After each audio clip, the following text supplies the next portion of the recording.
Hello friends, welcome to ஜெய்ரேஸ் kitchen and vlogs. இந்த வீடியோவில் என்னோடய ஈவினிங் அண்ட் மார்னிங் ரொட்டீன் தான் பார்க்க போகிறோம். ஃப்ரைடே ஈவினிங்லேருந்து சண்டே மார்னிங் வரைக்கும் நான் என்னென்ன ஒர்க் பண்ணேன் அப்படின்னு சொல்லிட்டு இந்த வீடியோவில் ஆட் பண்ணியிருக்கேன். கூடவே 2 ரெசிபியும் இந்த வீடியோவில் இன்க்ளூட் பண்ணியிருக்கேன். நம்ம சேனலில் லாங் வீடியோ போஸ்ட் பண்ணியே ரொம்ப நாள் ஆச்சு. ஸோ இந்த வீடியோ கண்டிப்பாக உங்களுக்கு இன்ட்ரெஸ்டிங்காக இருக்கும்னு நினைக்கிறேன். கிளைமேட்டு மழை பெய்ய வெயில் அடிக்க அப்படின்னு சொல்லிட்டு மாறி மாறி தான் இருந்துகிட்ருக்கு. ஸோ எப்பயும் போல் ஈவினிங் டைமில் பசங்களுக்கும் சேர்த்தே மசாலா டீ தான் போடுறது. நார்மல் டீயோடையே ஏலக்காய், கிராம்பு, பட்டை, கொஞ்சம் ஓமம், இஞ்சி தட்டி போட்டு சேர்த்து தான் எப்பயும் டீ போடுவேன். நான் டீ போடுறதுக்குள்ளேயே ஹஸ்பண்ட் இன்றைக்கி ஸ்நாக்ஸுக்கு பப்ஸு, ஜாம், ப்ரெட்டு இதெல்லாம் வாங்கிட்டு வந்துட்டாங்க. ஸோ டீயோடு அதையும் சேர்த்து வச்சு சாப்பிட்டோம்.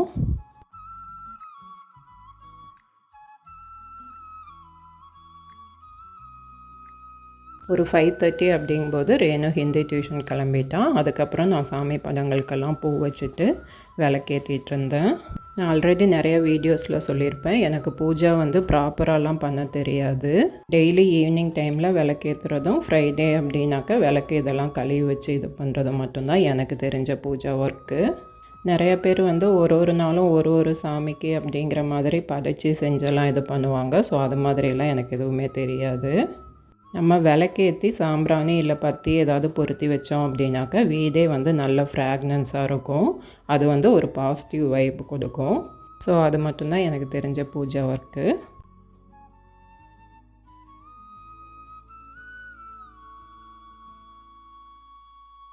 நைட்டு டின்னருக்கு சாம்பார் ரெடி பண்ணிகிட்டு இருந்தேன். ஸோ இது ஒரு லெஃப்ட் ஓவர் ஐட்டம்ஸ் வச்சு பண்ணுற சாம்பார் அப்படின்னு சொல்லலாம். காரக்குழம்பு நேற்று வச்சது, பருப்பு இன்றைக்கி மார்னிங் வச்சது. ஸோ ரெண்டையுமே மிக்ஸ் பண்ணி கொஞ்சமாக சாம்பார் பொடி போட்டு அடுப்பில் ஒரு கொதி விட்டுட்டு கொஞ்சமாக கொத்தமல்லி இலை தூவி இறக்கணும் அப்படின்னாக்க டிஃபன் சாம்பார் ரெடி. நார்மலாக வைக்கிற சாம்பாரை விட இது மாதிரி செய்கிறது டேஸ்ட் ரொம்பவே நல்லாயிருக்கும். எங்கள் வீட்டில் இது எல்லாருக்குமே ரொம்ப பிடிக்கும். அண்ட் டின்னருக்கு ராகி ரவா தோசை தான் பிளான் பண்ணேன். அதோட ரெசிபி மட்டும் இந்த வீடியோவில் ஆட் பண்ணுறேன். நார்மல் ரவா தோசை ஆல்ரெடி நம்ம சேனலில் இருக்குது. நான் லிங்க் டிஸ்கிரிப்ஷனில் வைக்கிறேன், செக் பண்ணிக்கோங்க. ஒரு மிக்சிங் பவுலில் 3/4 கப் ரவை, 3/4 கப் ராகி மாவு, 1 கப் அளவு அரிசி மாவு சேர்த்துக்கோங்க. இது கூடவே 2 டேபிள் ஸ்பூன் அளவு மைதா, தேவையான அளவு உப்பு, 1 கப் அளவு நல்ல கெட்டியான தயிர் சேர்த்துக்கோங்க. நீங்கள் மைதாவுக்கு பதிலாக கோதுமாவும் யூஸ் பண்ணிக்கலாம், அதுவும் நல்லா தான் வரும். ஆனால் டேஸ்ட் மட்டும் கொஞ்சம் டிஃபர் ஆகும். இப்போ இதில் கொஞ்சம் கொஞ்சமாக தண்ணி சேர்த்து நல்லா மிக்ஸ் பண்ணிக்கோங்க. தண்ணி ஒரேடியாக சேர்த்துற வேண்டாம், கெட்டி சேர்ந்துடும்.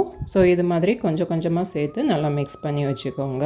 இது மினிமம் ஒரு 1/2 hour அப்படியே இருக்கட்டும். ஸோ ஃப்ரைடே ஈவினிங் ஒரு 6:15 அப்படிங்கும்போதே சாம்பாரும் ரெடி பண்ணிவிட்டேன். ரவா தோசைக்கு மாவும் ரெடி பண்ணி வச்சுட்டேன். இதுக்கு மேலே ஒரு 7 o'clock மேலே கிச்சனுக்குள்ளே வந்தால் போதும். இந்த வேலையெல்லாம் முடிச்சுட்டு மேலே டெரஸ் கார்டனுக்கு வந்தேன், செடிகளுக்கெல்லாம் கொஞ்சம் தண்ணி ஊற்றிட்டு போகிறதுக்கு. என்னோடய வீடியோஸ் மோஸ்ட்லி பார்த்தீங்க அப்படின்னாக்கா கிச்சனுக்குள்ளேயே தான் இருக்கும். அதுக்கு மெயின் ரீசன் கிச்சன் ஒர்க் மட்டும்தான் ஃபுல் அண்ட் ஃபுல் நான் பண்ணுவேன்.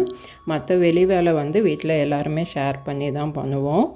மெயினாக ஜெய்க்கு ரொம்ப பிடிச்ச வேலை அப்படின்னு பார்த்திங்கன்னா இந்த துணி காய வைக்கிறது, காய வச்ச துணியை எடுத்துகிட்டு மடித்து வைக்கிறது. அவனோட ட்ரெஸ்ஸு நாங்கள் யாராச்சும் மடித்தோம் அப்படின்னா அவனுக்கு பிடிக்கவே பிடிக்காது. அதை திரும்ப கலைச்சிட்டு அவனே தான் மடித்து அவன் செல்ஃபில் ஆர்கனைஸ் பண்ணுவான். அதே மாதிரி மார்னிங் டைமில் பசங்களை கிளப்புற வேலையை full and full N husband பார்த்துப்பாங்க.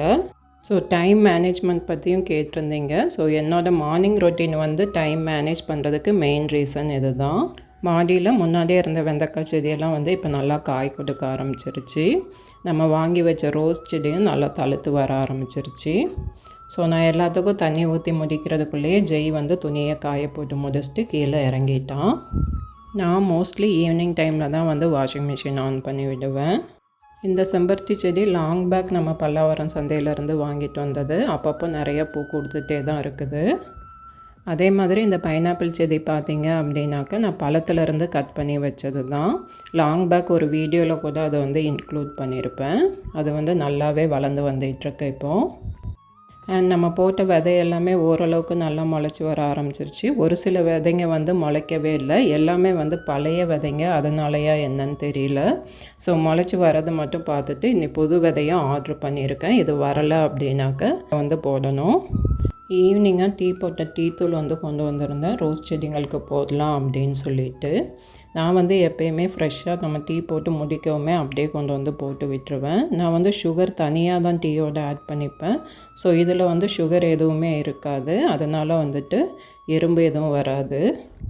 ஸோ மாடி ஒர்க் எல்லாமே முடிச்சுட்டு ஒரு 1/2 அன் ஹவர் கிட்ட அங்கேயே ரிலாக்ஸ் பண்ணிகிட்டு இருந்தேன்.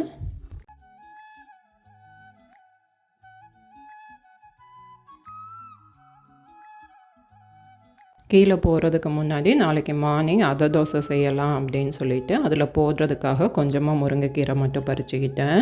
கீரை காய் எல்லாமே வந்து எப்போயுமே ஈவினிங் தான் பறிக்கணும், அப்போ தான் வந்து அதில் ஸ்ட்ரென்த்து நிறையா இருக்கும் அப்படின்னு சொல்லிவிட்டு எங்கள் அம்மா சொல்லிகிட்டே இருப்பாங்க. அடை தோசைக்காக தான் அப்படின்னு சொல்லிவிட்டு கொஞ்சமாக மட்டும்தான் பறிச்சுட்டு கீழே வந்த கையோட அதை வந்து ஆஞ்சி எடுத்து வச்சுட்டேன். அப்படியே உள்ளே வச்சேன் அப்படின்னாக்கா கண்டிப்பாக மறந்துடுவேன். அதுக்கப்புறமா இதை ஃபுல்லாக க்ளீன் பண்ணி முடிச்சுட்டு ரவா தோசைக்கு வேணும் அப்படிங்கிற வெங்காயம் கொத்தமல்லி எல்லாம் கொஞ்சம் கட் பண்ணிக்கிட்டேன். எங்கள் வீட்டில் ரவா தோசைங்கிறது எல்லாருக்குமே ரொம்ப ஃபேவரேட்டு. அதனால ஆனியன் கொத்தமல்லி எப்போயுமே வந்து கொஞ்சம் ஜாஸ்தியாகவே ஆட் பண்ணிப்பேன். இதுக்கு ஆனியன் பார்த்திங்க அப்படின்னாக்கா நல்லா ஃபைனாக சாப் பண்ணி எடுத்துக்கணும். இப்போ ரெசிபி வந்து கண்டினியூ பண்ணிக்கலாம். ஒரு 1 hour கிட்ட ஆயிடுச்சு. ரவா வந்து நல்லா ஊறிடுச்சு.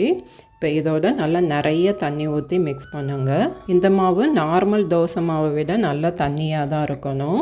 ஸோ இந்த அளவுக்கு கன்சிஸ்டன்சியில் எடுத்துக்கோங்க. உப்பு செக் பண்ணிவிட்டு தேவைப்பட்டால் இது கூட ஆட் பண்ணிக்கோங்க. இப்போ இது கூடவே 1 டீஸ்பூன் அளவு மிளகு, 1 டீஸ்பூன் அளவு ஜீரகம் ஆட் பண்ணிக்கலாம். மாவு நல்லா மிக்ஸ் பண்ணி விட்டுக்கோங்க. இப்போ நல்ல சூடான தோசை தவாவில் எண்ணெய் தடவிக்கலாம். இதுக்கு வந்து ஃப்ளாட்டாக இருக்கிற தோசை தவா எடுத்துக்கோங்க. நடுவில் குழியாக இருக்க மாதிரி எடுத்தீங்க அப்படின்னா மாவு ஊற்றும் போது எல்லாமே நடுவில் போய் ரொம்ப கட்டியாகிடும். நம்ம கட் பண்ணி வச்சுருக்க ஆனியன் கொத்தமல்லி தூவி விட்டு அதுக்கு மேலே மாவு வந்து வெளியிலேருந்து உள்புறமாக இது மாதிரி ஊற்றிக்கோங்க. நார்மல் தோசையை விட இந்த தோசை வேகிறதுக்கு வந்து கொஞ்சம் டைம் ஆகும். ஸோ மீடியம் ஃப்ளேம்லேயே வச்சு நல்லா குக் பண்ணிக்கோங்க. திருப்பி போட வேண்டாம். ஒரு 5 minutes மீடியம் ஃப்ளேம்லேயே குக் பண்ணிங்க அப்படின்னாக்க நம்ம ராகி ரவா தோசை மொறுமொறுன்னு ரெடி ஆகிடும். இந்த தோசை தவா பற்றியும் நிறைய பேர் கேட்டுகிட்டே இருந்தீங்க. இதை நான் அமேசானில் தான் பர்ச்சேஸ் பண்ணேன். லிங்க் டிஸ்கிரிப்ஷனில் வைக்கிறேன், செக் பண்ணிக்கோங்க. ரவா தோசைக்கு எப்போயுமே பெஸ்ட் காம்பினேஷன் அப்படின்னு பார்த்தீங்கன்னா சாம்பார் இல்லைன்னா தக்காளி சட்னி தான். உங்களுக்கு எந்த காம்பினேஷன் பிடிக்கும்னு கமெண்ட்ஸில் சொல்லுங்கள். ஒரு தோசையுமே ஊற்றுறதுக்கு முன்னாடி மாவை வந்து இது மாதிரி நல்லா கலக்கி விட்டு ஊற்றுங்க. இல்லைனா ரவை மட்டும் கீழே தங்கிடும். ரேணு டியூஷன்லேருந்து வரும்போது ரெகிஷாவையும் கூட கூட்டிகிட்டு வந்திருந்தா. நியூ ஃபாலோயர்ஸ்க்கு ரெகிஷா யாருன்னு தெரியாது. இவ வந்து என்னோடய பிரதர் இன்லாவோட பொண்ணு. 2 ஸ்ட்ரீட் தள்ளி தான் வந்து இருக்காங்க. ஸோ வீக்கெண்ட் அப்படின்னா ஒன்று அவள் இங்கே இருப்பா, இல்லைனா ரேணு வந்து அங்கே போயிடுவா. ஸோ பசங்க எல்லோரும் ஒன்றா சேர்ந்து உட்காந்து தான் சாப்பிட்டாங்க. எல்லோரும் சாப்பிட்டு முடிச்சு நான் சாப்பிட உட்காரும்போது ஆல்மோஸ்ட் 8:30 கிட்ட ஆயிடுச்சு.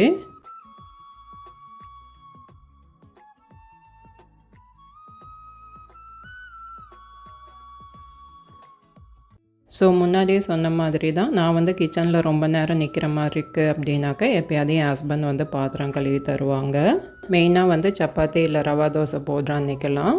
அதுவும் இல்லாமல் பாத்திரம் வந்து கம்மியாக இருக்கும்போது மட்டும்தான் நான் வந்து அலோவ் பண்ணுவேன். ஜாஸ்தி இருக்கும்போது விட்டுட்டோம் அப்படின்னாக்க பாத்திரம் கழுவுறேன் அப்படின்னு சொல்லிட்டு தண்ணியை கிச்சன் ஃபுல்லாக ஆக்கிடுவாங்க. அது நமக்கு 2 வேலையாக தான் ஆகும்.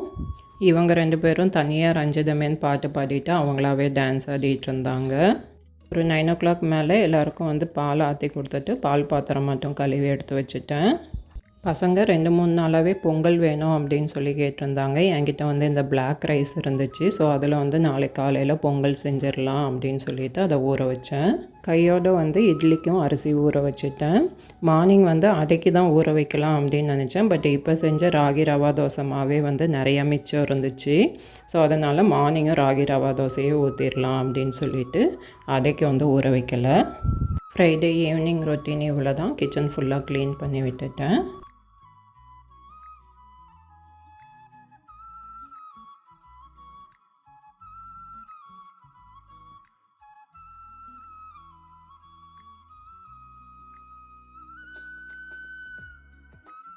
இது சாட்டர்டே மார்னிங். அன்றைக்கி ஜெய்க்கு கிளாஸ் இருந்தது. நான் மதியம் லஞ்ச் பாக்ஸுக்கு வந்து 1 pot ரைஸ் தான் பிளான் பண்ணியிருந்தேன்.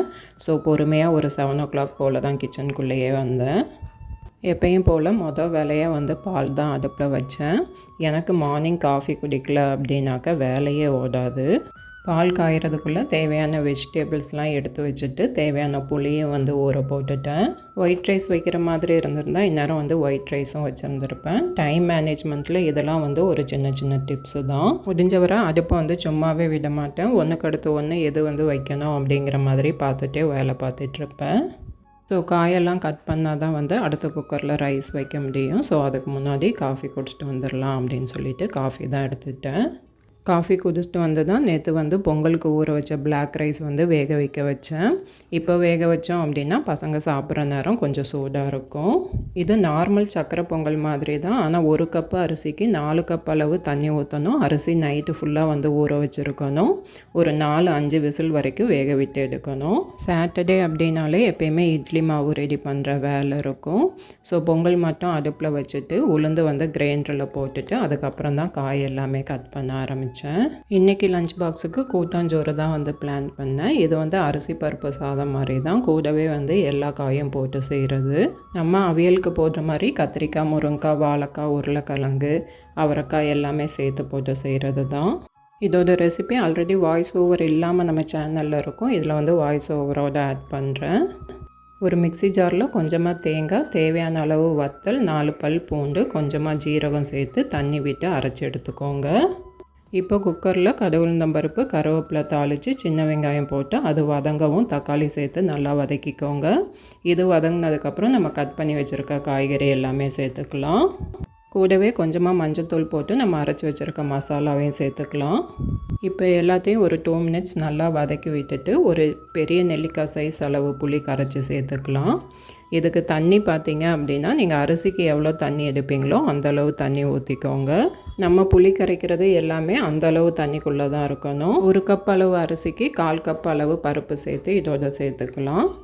இது கூடவே வந்து உப்பு செக் பண்ணி போட்டுட்டு கொஞ்சமாக நெய், மேலே கொத்தமல்லி இலை தூவி குக்கரை மூடி ஒரு 3 விசிலுக்கு மீடியம் ஃப்ளேமில் வேக வச்சு எடுத்திங்கன்னா டேஸ்டியான கூட்டாஞ்சோறு ரெடி ஆகிடும். இது ரெண்டும் ரெடி ஆகிறதுக்குள்ளேயே வந்து உளுந்து அரைஞ்சிருச்சு. ஸோ அதை வந்து எடுத்துகிட்டு அரிசி போட்டுட்டேன். நெக்ஸ்ட்டு இப்போ நம்ம கூட்டாஞ்சோறும் வந்து ரெடி ஆயிடுச்சு. குக்கர் ஸ்ட்ரீம் போனதும் இதை வந்து ஓப்பன் பண்ணி நல்லா மிக்ஸ் பண்ணி விட்டுருங்க. இதில் காய் எல்லாமே வந்து நல்லா குலைவாக வெந்திருக்கும். ஸோ நல்லா எல்லாத்தையுமே மிக்ஸ் பண்ணிட்டீங்க அப்படின்னா காய் இருக்கிறதே தெரியாது. பசங்களுக்கு வந்து அப்படியே கொடுத்துடலாம். காய் தனியாக சாப்பிடாத பசங்களுக்கு இது மாதிரி வந்து ட்ரை பண்ணி பாருங்கள். காரம் வேணும்னா நீங்கள் வத்தல் கூட கொஞ்சம் குறைச்சிக்கலாம். நம்ம இதில் சாம்பார் பொடி எதுவுமே தனியாக ஆட் பண்ண மாட்டோம். நம்ம அரைச்ச மசாலாவில் இருக்கிற காரம் மட்டும்தான். ஜெய்க்கு மட்டும் வந்து லஞ்ச் பாக்ஸ் பேக் பண்ணிவிட்டு மிச்சம் எல்லாமே எடுத்து ஹாட் பாக்ஸில் வந்து வச்சுட்டேன். நெக்ஸ்ட்டு நம்ம பொங்கலும் வந்து ரெடி ஆகிடுச்சு. இதுவுமே வந்து நல்லா மசிச்சு விட்டுட்டு கூடவே வந்து வெல்லம் ஆட் பண்ணிக்கலாம். வெல்லம் வந்து உங்களுக்கு மண்ணாக இருக்க மாதிரி இருக்கும், தூசி இருக்கும் அப்படின்னாக்கா நீங்கள் ஒரு 1/4 டம்ளர் அளவு தண்ணி விட்டு ஒரு டைம் அடுப்பில் வச்சுட்டு வடிகட்டி கூட இதோட சேர்த்துக்கலாம். அதுக்கப்புறம் ஒரு 2 மினிட்ஸ் அடுப்பில் வச்சு நல்லா மிக்ஸ் பண்ணி விட்டுடலாம். நான் வந்து எப்போயுமே வெல்லம் அப்படியே சேர்த்துருவேன். இந்த பொங்கலோட ஹீட்லேயே வந்து அந்த வெல்லம் நல்லா உருகிடும். கூடவே கொஞ்சமாக நெய்யில் முந்திரி பருப்பு வறுத்து இதோட சேர்த்துட்டு கொஞ்சமாக ஏலக்காய் தட்டி சேர்த்து நல்லா மிக்ஸ் பண்ணி விட்டீங்க அப்படின்னாக்க டேஸ்டியான சக்கரை பொங்கல் ரெடி. இந்த பிளாக் ரைஸ் ஆப்ஷன் வந்து கொஞ்சம் ஹெல்த்தியாக ஆட் பண்ணிக்கிறதுக்காக தான். நீங்கள் நார்மலாக இதை வந்து பச்சரிசியில் கூட செய்யலாம். பொங்கல் ரெசிபி லிங்க் வேணும் அப்படின்னாக்கா நான் டிஸ்கிரிப்ஷனில் வைக்கிறேன், செக் பண்ணிக்கோங்க. ஸோ மார்னிங் பிரேக்ஃபாஸ்ட்டுக்கு எல்லாருக்குமே கொஞ்சம் பொங்கல் கொடுத்துட்டு ராகி ரவா தோசையோட தேங்காய் சட்னி தான் வச்சு சாப்பிட்டோம்.